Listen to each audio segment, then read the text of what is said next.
Chapter 20. Freak the Mighty strikes again. Even a total goon like me knows you can't stop Killer Kane, but I go ahead and try anyhow. My hands are still numbed out and I can hardly walk, so all I can do is sort of fall on top of him and try to shove him loose from her. I'm going, "Stop! I see you, Daddy. Please, please stop. You're killing her." He just twitches me away. He's made of iron and steel. He's gritting his teeth and squeezing her neck. You can see the whites of her eyes, and she's not even trying to get away anymore. I try to get between them, and I'm going, "I saw you kill her. I saw you kill Mom. I never forgot. Not ever. I know you did it. I know."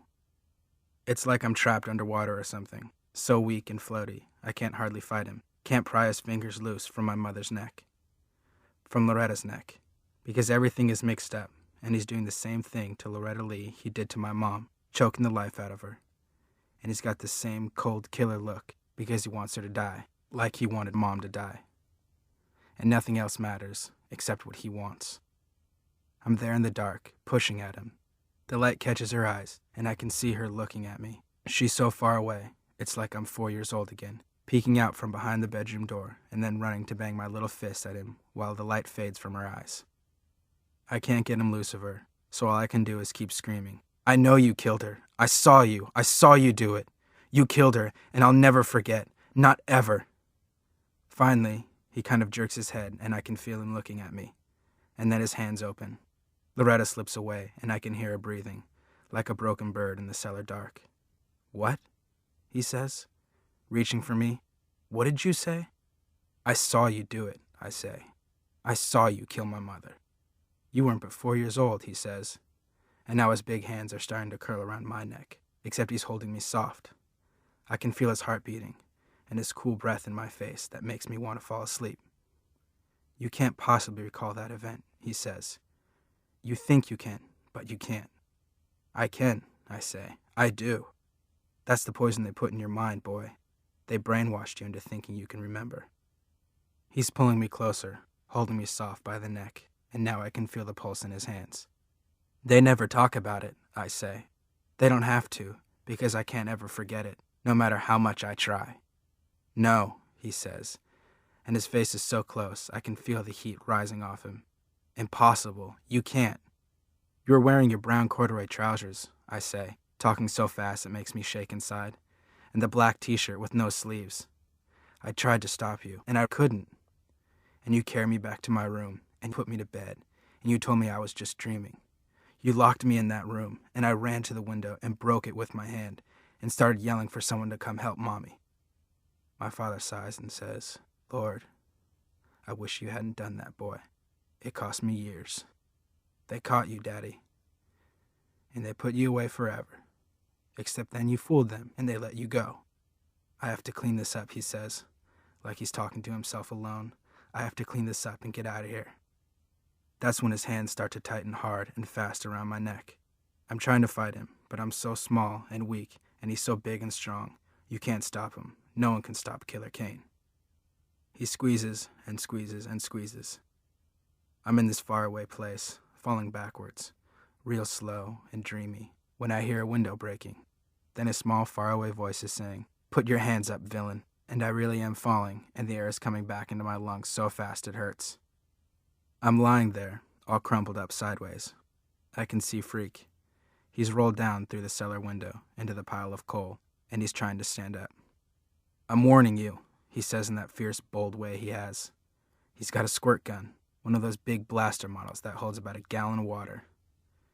Killer Kane is looking at me. He's looking at Loretta, all crumpled and moaning. He's looking at Freak. Then he shakes his head and goes, "I know a real gun when I see it, you little monster." He makes a move, reaching out. Freak scuttles back a little ways, but he can't really run, and even if he could, there's no place to go. "This is your partner in crime?" Killer Kane says to me. "I guess maybe you are a retard after all." Freak is pointing the squirt gun right in his face, and he says, "Guess what I got for Christmas, Mr. Kane? Guess right, because your life depends on it." Killer Kane doesn't say anything. He's just reaching out real slow because he knows that Freak can't get away. "This squirt gun," Freak says, "and a chemistry set. That's what I got for Christmas." Killer Kane just looks at the squirt gun. He shakes his head. Like, who are you kidding? Sulfuric acid, Freak says, raising up the gun and sighting along the barrel. Good old reliable H2SO4, an oily, colorless, corrosive liquid used in dyes, paints, explosives, and many chemical experiments. Killer Kane says, "You're lying, kid. You can't fool me." That's when Freak squeezes the trigger and sprays him right in the eyes. Then Killer Kane is screaming in this high, scared voice. His hands are scrubbing at his eyes, and it's like that scream wakes me up, because the next thing I know, I've got Freak in my arms, and I'm running through the dark for the stairs, running as fast as I can, on feet I can't even feel. "Go!" Freak is yelling. "He's right behind you. Go!" I can't look back, but I can feel him, feel the icy cold breath of him on the back of my neck, and the hands reaching blind to grab me, and then I'm going up the stairs, just flying. The steps are breaking under my feet, and he's howling in rage behind me. His hands are scrabbling at my ankles, and for just a second, he has me. I kick loose, and then we're up on the first floor, bursting out of the cellar hole. I can see daylight coming through the boarded-up plywood, and I cover Freak with my arms and just dive right through the plywood. Wham! The sunlight blinds me, and we're skitter-rolling through the clean, cold snow. Hands are grabbing at me, and I'm fighting to get away. "Easy," a voice says. "Take it easy, kid. You're okay." Iggy Lee. He's looking down at me with red eyes, and you can see where he's been chewing at his beard. I'm sitting there in the snow, squinting up at Iggy, and all these cops, there must be 1,000,000 cops, and Freak is laughing like a maniac and saying, "It worked. He fell for it. Soap and vinegar and curry powder. It worked like a charm." I don't understand what he's talking about right then. It's only later I figured out there wasn't any real acid in the squirt gun. It was soap and vinegar and curry powder that made Killer Kane think his eyes were burning up. Killer Kane, who was still rubbing frantic at his eyes and begging for help when they put the handcuffs on him and shove him into the back of a police van. All I've got room to think about is poor Loretta. That's what I'm telling the cops, that she's down there in the cellar.